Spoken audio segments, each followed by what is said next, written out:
Hello, thank you for joining us today. My name is Monica Cerdortiz, and I will be discussing bilingual education today. I myself went through the Bilingual Teacher Scholarship Program at Western Oregon University, and I know Gabby did as well, so I'm really excited to see how that went for you and your next steps after that. And so I myself am a student currently at Western. I'm doing my Master's of Science in Education, and I am interviewing them today because I also work for the Department of Education at Western. And so I will be introducing Irma and Gabby. So Irma has been teaching for 23 years, and all of those years have been in the North Marion School District. She taught kindergarten for 11 years and was also a new teacher mentor at the secondary level. She has been teaching English language development at the elementary grades for 12 years and is currently in a TOSA position as the district's English Learner Coordinator. She is very thankful to be working in the North Marion School District serving a diverse community. So thank you, Irma, for joining us. Thank you for inviting me. And we also have a Gabby, Gabriela Tellez Osorno. She is a WU alum who graduated in 2019 with a BA in secondary education with a focus in Spanish. She is currently teaching Spanish 1 and 2 at a nearby school district, and this is her second year teaching, and she absolutely loves it. Great. So we will be talking about, just in general, English language learners, some resources that are available to them, some changes throughout the years. And it's really interesting because we have, a really experienced teacher with us and also a newer teacher. And so it's really cool to see that dynamic of like over the span of the years, what has education looked like and how has it changed and what can we look forward to.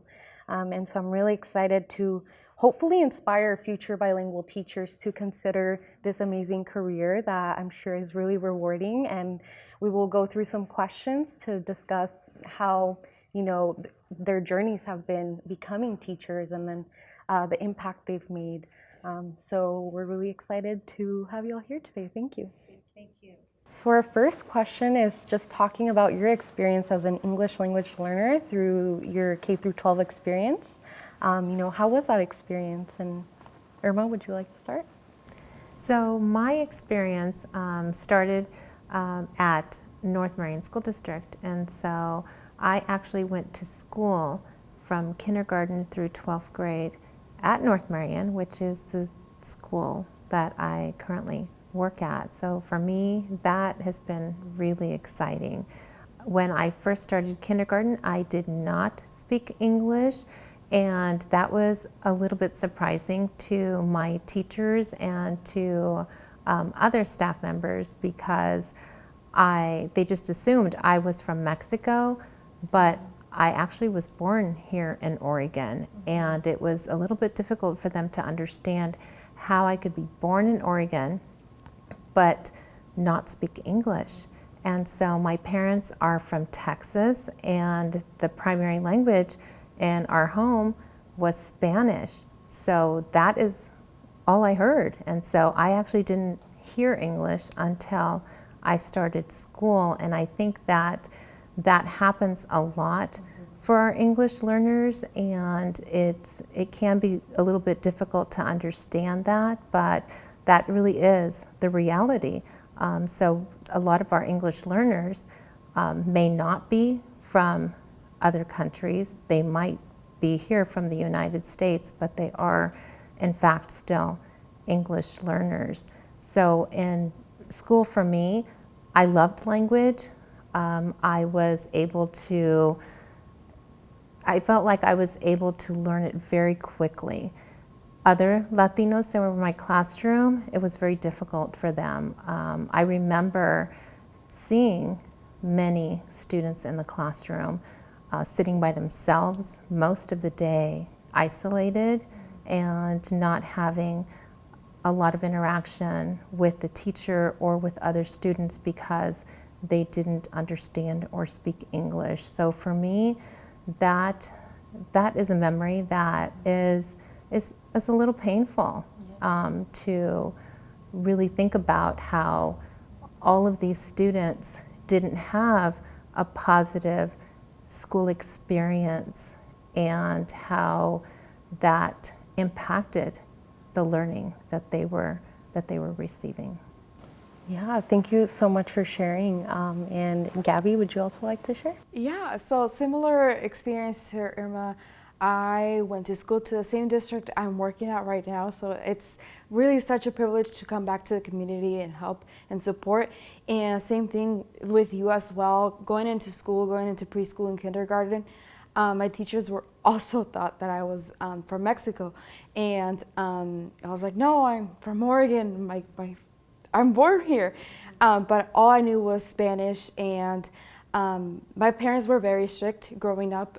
They all wanted me to keep talking and learning Spanish, and so the only opportunity I had was to learn English at school. At home, I couldn't use it because of how strict they were, and for me, it was a little bit harder to accommodate myself to the language and getting out of this class that was meant for supported class for English language learners. And so, yeah, and so and now that I have two sisters, I was able to teach them English so they could have a little bit of English with them, because the only thing I knew English was from the cartoons. SpongeBob was my teacher, and I still didn't understand much, so that was my experience with English and being an English learner. Yeah, well, thank you all for sharing. As an English language learner growing up in K through 12 education as an English learner, I can relate to a lot of those experiences, so thank you for sharing. So tell us a little bit about your journey and experiences towards becoming a teacher. So for me, I feel like I wanted to be a teacher all my life. I loved school. I did not want to miss a day of school. Even when I was sick, I would be like, oh, I'm okay. I'm going to school. You know, I'm not going to tell anybody that I don't feel good because I want to go to school. So I feel like it started very early on. I had a love of learning and wanting to help others. And so I think that is what kind of put me on my path to deciding to become a teacher. I also had an opportunity to work at Oregon State University for some time, and I worked for the College Assistance Migrant Program there, and the program was specifically to assist students who were from migrant farm worker backgrounds who were in college so that they could earn a degree. And while I was there, I decided myself that I think I would like to earn a degree. I had a 2-year degree at that time, and so I decided to go into teaching. And so I left a job that I absolutely loved and started a teaching program over at Portland State University, and that is where I received my teaching degree. And so that's how it happened for me. Yeah, thank you so much for sharing. And Gabby, what was your experience like? So when I was a junior, I thought that I knew what my life would look like. But then my senior year, I met this incredible Spanish teacher who motivated me and gave me that strength to not only see myself, but also see who I am as a person. And so he gave me that push to be a teacher, a Spanish teacher specifically. And then I also heard about the program, Bilingual Teacher Scholars Program. And so that also gave me the extra push to come here to Western, because this is my second home, to come to Western and get my my teaching degree. And I've been loving it since day one. Student teaching was just that last thing that I needed in order to be sure that I wanted to teach. And so yeah, I've been teaching for 2 years, and I honestly cannot see myself doing something else. I love it. That's great to hear. Thank you all for sharing your experiences.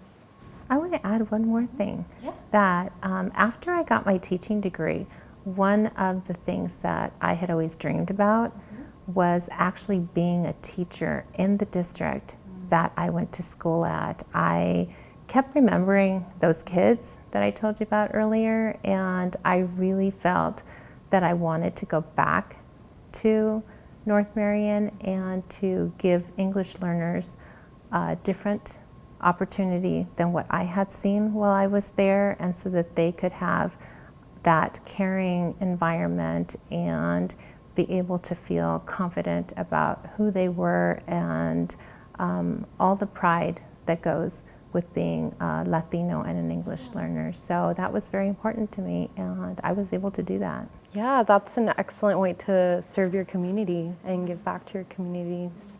Going to teach at the hometown or district you went to, which Gabby, I believe you're. Yes, I'm at the same school district, and like you said, it's such an empowering thing to go back to your community and give back. That's great. Thank you all for doing that. So tell us a little bit about what has changed for students who are English language learners during your time in Oregon. What changes have you noticed? Well, I know for me the biggest change has been in the demographics of our student population. The number of English learners has significantly grown, and as a result of that, districts are really trying to put an emphasis on what types of supports and the needs of our English learners and their families, and being able to build relationships and some strong partnerships also with community has been really important to be able to better understand the needs of our students. I know another thing that has really changed too is that we're looking at our English learners in a different way and building upon assets that they're coming into our classrooms with, specifically with language, their home language, and the culture that they bring with them, and we can celebrate that. Yeah, that's so important, especially right now when we're trying to empower students and through their lived experiences. And I know the term English language learner sometimes, comes from a deficiency perspective, but we're using emergent bilinguals now to kind of celebrate that growth in both languages. So it's great to see those changes happening. Have you noticed any changes, Gabby? So I can only talk about my experience as a student, and now as a teacher. I've seen that, like Irma was saying, that our demographics are changing, and I feel like the districts now are slowly also changing changing the demographics with our teachers who look like students, teachers who can understand their stories. So that's the biggest change I think I've seen, that there are more students and more teachers that look like each other. And that's a big thing to represent in our school districts, because if they see that we are teachers and we're strong, and like Irma and I are Latina, strong women, then our Latina girls can also see that too. And I think that's empowering. And absolutely, and that is one of the things that the districts are right now challenged with, is being able to hire a diverse workforce. And so that is where our universities and also just the state of Oregon is putting a lot of resources into to be able to develop programs that we can do some outreach to communities and to students who would like to become teachers and be able to support that. For example, Bilingual Teacher Scholars, as you know, Monica, where districts and the university are coming together and trying to get Latino teachers or people of color to represent our schools. So yes, this is already making a big change already.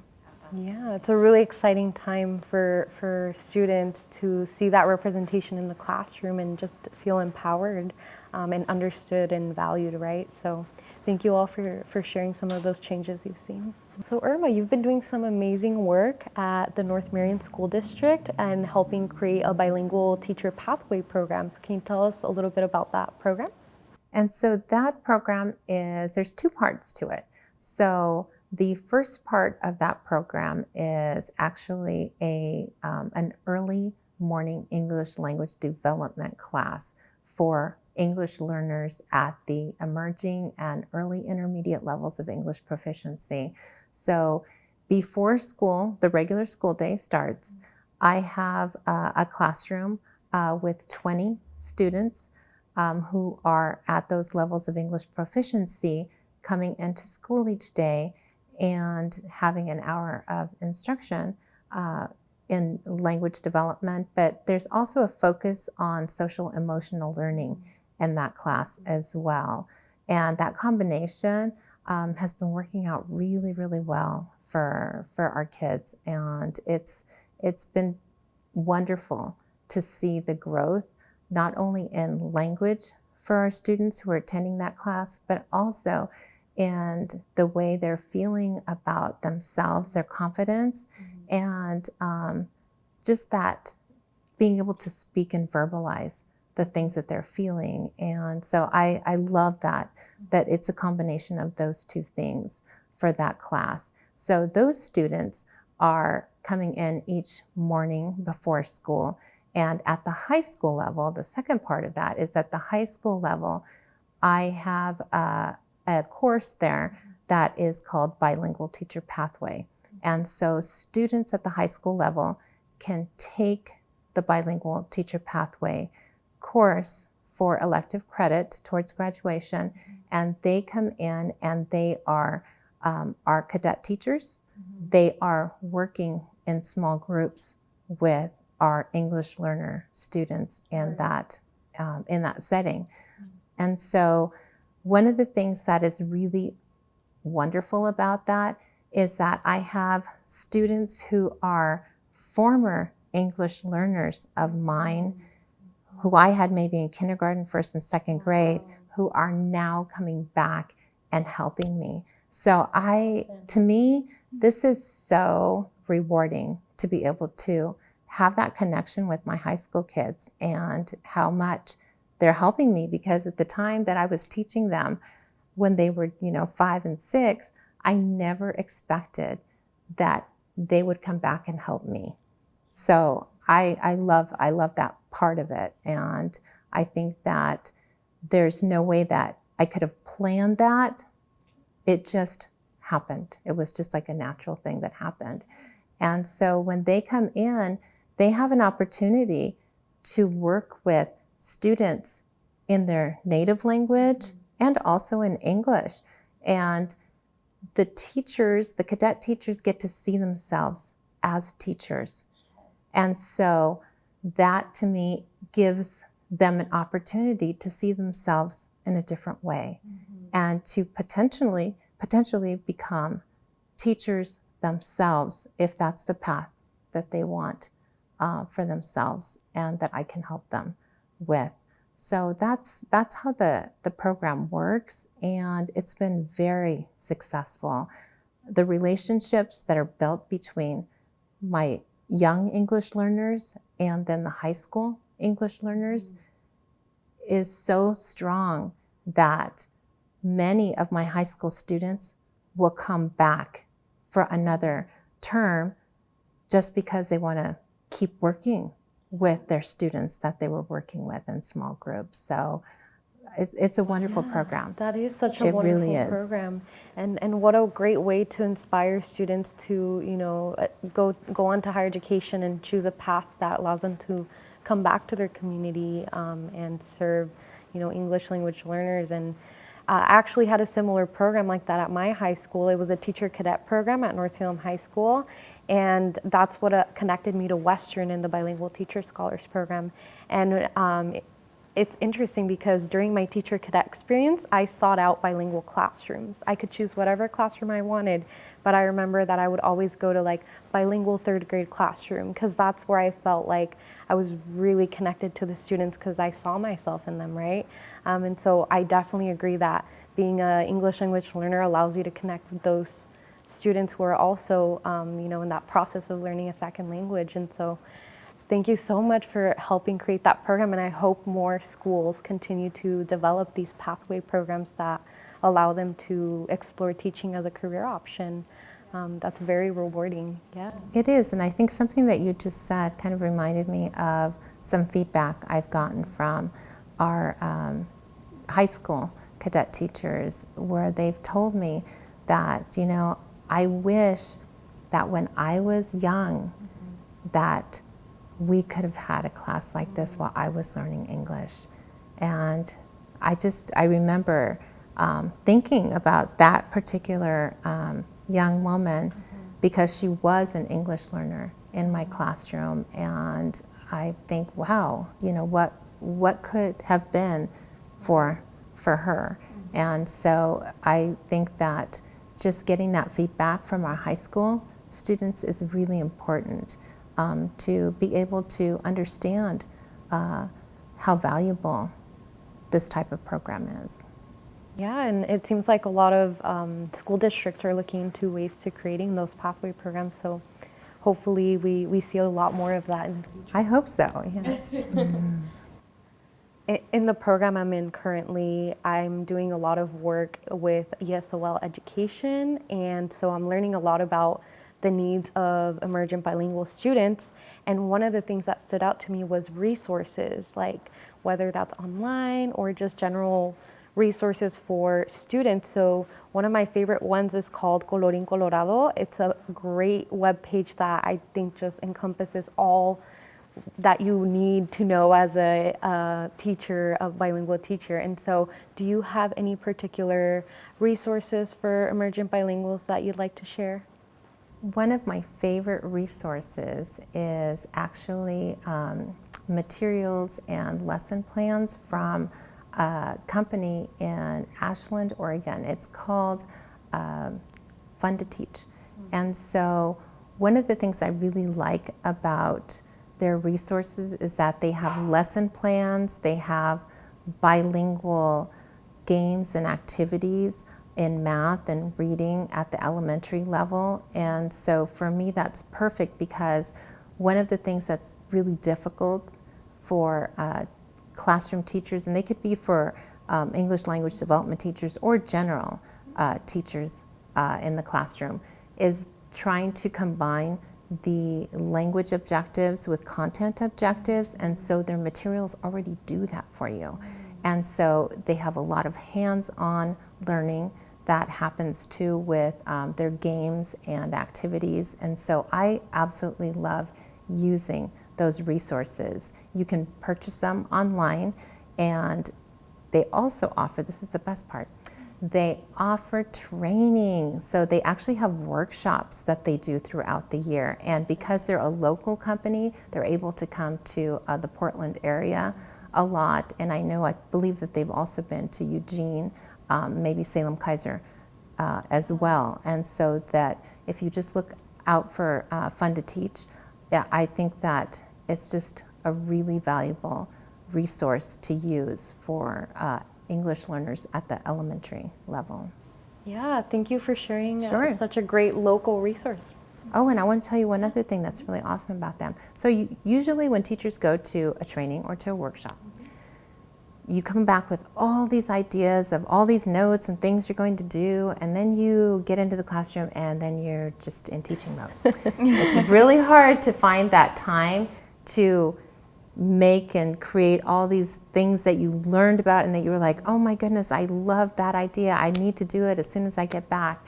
Well, part of the workshops that they do is that they teach you how to use materials, but then there is a time for make and take. Like you actually make the materials and the charts and everything that you're going to use there, because they understand what it feels like to be a teacher.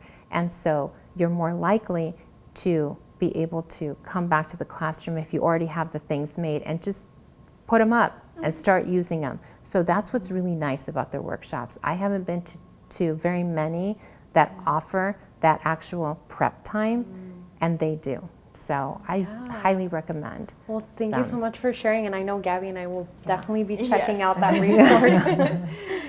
So Irma, from your perspective, what still remains to be improved in the way of services for students who are English language learners?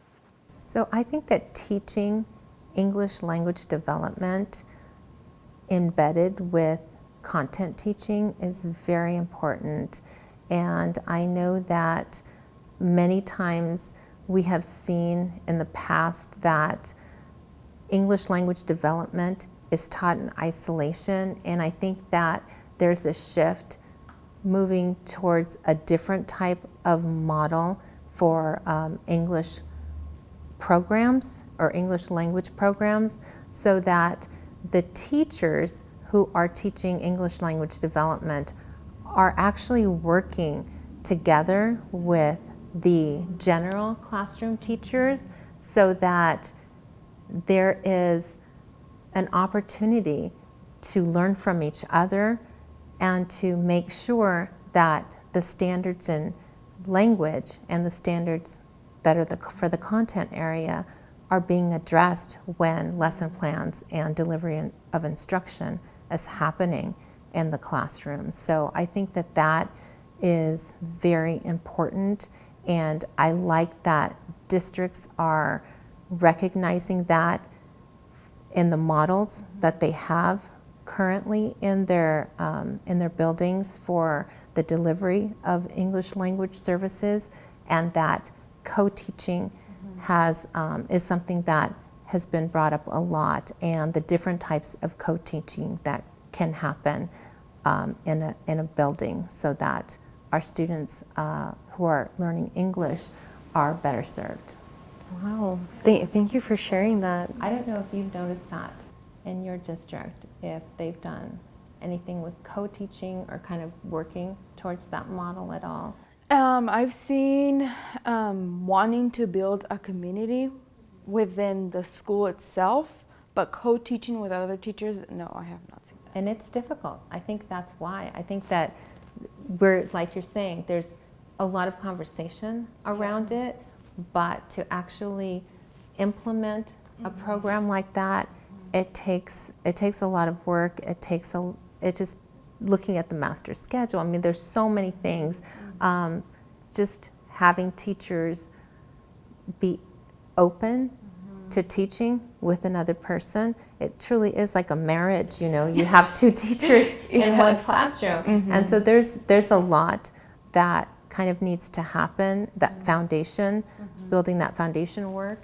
But I know that in talking with teachers who were doing that co-teaching model, it has been really rewarding for them as teachers. But not only that, the progress in language that students are making has really been worth it. Yeah, that's great to explore new models that better serve English language learners and meet their needs. So that's great that there's new initiatives to look at that and really think critically about how to implement them. And you know, it is difficult, like you said, but it's very much needed. So hopefully more models like that will be implemented and will help a lot of students. So Gabby, as we discussed earlier, you recently graduated from the Bilingual Teacher Scholars Program. Is there any advice you have for future teachers who support English language learners? Of course, always. So the first thing I would say is find a reason at the end of your day to come back to school, and it just remembering that one good thing, and that will motivate you to come back the next day. Sometimes teaching is hard, especially during the summer if you have a warm classroom, no AC. It's getting to the end of the year. Students are just like, oh, and it's just dragging. But just find something out of that day that makes you want to come back. I bet students appreciate that. And if you're building those connections, oof, they will love that. Also, always be a continuous learner. Learn from other teachers, like co-teaching. You can always learn from your students, get advice from your students. Sometimes the best teachers is your students yourself. So always take their advice, always talk to them, and always be a continuous learner. You may know a method for such a long time, but maybe finding ways to connect more with students or more with the school, or just finding a different lesson plan is something that you can do. So always be a continuous learner. And that's something I learned actually from a professor here, Dr. Caseda, who's always telling me, be a continuous learner. Yes. So I try to learn as much as possible, because I know she's in the back of my head saying, be a continuous learner, keep learning. So that's my recommendation as well, to just continue learning and finding ways. Well, Irma, do you have anything? I do. One of the things that I really wasn't taught when I went to and through my teaching program is the impact that can happen for you as a teacher when you make time to build strong relationships with your families, the parents. That is very, very important. And I think that, I don't know what it's like now in teaching programs, but to be able to actually make sure that you are doing that will make such a difference for you in your teaching, for your children, and for you going to work every day and what that feels like. I'm actually going to take your advice because that's the part where I struggle with the most, and I'm going to take it because it is important to connect with them. I just struggle with it, and yeah, I'm actually going to take your advice with me. Yes. That's really interesting because looking back, I don't think that gets talked about too much. I mean, the fact that it's important gets discussed, but not how to go about it. And even right now with virtual learning, those phone calls home are so important to connect with families, since everything is very much like not in the school and all of that. So wow, yeah, that's such a great tip to connect with the families and create sort of a team dynamic, right? Because at the end of the day, that's what it's a it is. partnership. It's a partnership, and it's an important partnership. And to recognize that the parents are the first teachers. Right. We are the second teachers, and so they know their child best, and so we learn from the parents. That is a very important thing to always remember. Or maybe even, I like how you emphasized family, because for my brother, I actually support him a lot in his middle school right now, and so it's like as a daughter, I have that responsibility as well, and so connecting with the entire family and is also important. Yeah, thank you so much for sharing those tips. Sure. Yeah. Are there any other? Have fun. Have fun. Yes. I thought about that. Teaching's fun. You can make teaching really fun. Yes. Especially when you connect with students about your favorite shoes or a TikTok video. Oh, that's the highlight of my day. Knowing your students. Knowing your students. Yes. And it just understanding what is important to them. And a lot of time that leads into good conversations about what they want to learn about. That engagement piece is difficult too. Yes. So giving a student voice. Wow, that's really insightful. So thank you all so much for sharing all of your really valuable insight and sharing your experiences. Motivating people to also support emergent bilingual students through their education, and it's such important work. And we need to share all of this valuable insight that you all have. And it's so great to see how, you've had lots of experience and Gabby starting out, but I'm sure she learned a lot from today. Yes. And it's just so great to see that change, throughout the years, and seeing how much support there is for emergent bilinguals now in education. And so it's really exciting. And thank you all so much for joining us. Well, thank you. I really had fun being here today. Of course. And just talking with you. So it was really nice. The conversations were good. And I'm just so thankful that this video is being made so that we can, potentially have more teachers who are bilingual come into the teaching field. Yes, teachers that look like students and teachers that represent students. And thank you for letting us share a little bit of our little wisdom here. I for sure learned something today from our experienced teacher, and hopefully you did too, Monica. Yes. But thank you to Western and to you as well for this opportunity. Thank you all. Sure.